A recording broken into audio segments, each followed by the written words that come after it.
Please do not scroll, because this is not getting the attention that it should be. For those that do not know, the family of Kendrick Johnson has now filed a $10 billion lawsuit against two judges in the courts in the state of Georgia for what has been long suspected to be the murder cover-up of 17-year-old Kendrick Johnson. For those that do not remember, in 2013, Kendrick Johnson was found dead on the inside of a rolled-up wrestling mat in the school gym. And despite so many disturbing details about this situation, investigators have continuously tried to close this case, suggesting no foul play, such as claiming while the mat was standing upright, Kendrick Johnson was slowly slipping into the mat head first while trying to reach for a shoe. The amount of blood that was found on the floor and the walls outside of his body and the wrestling mat somehow being attributed to positional asphyxia from the blood rushing to his head from being upside down. And then it does not get any better than that, because he also had organs missing. Private pathologists discovered that every internal organ from Kendrick Johnson's pelvis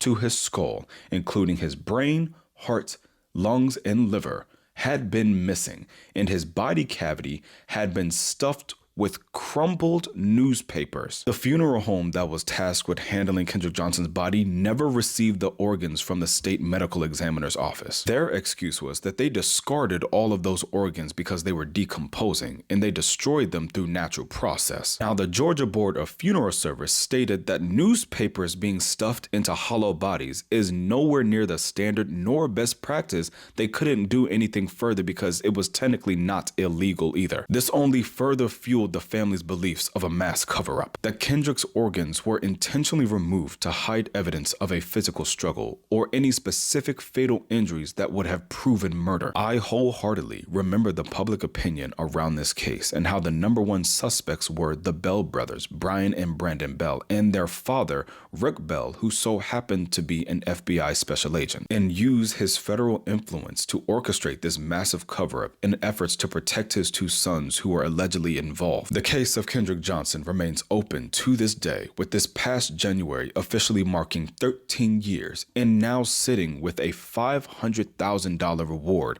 offered for any information. And to the Johnson family, I pray for your justice, I pray for your peace, and the truthful answers that bring you both.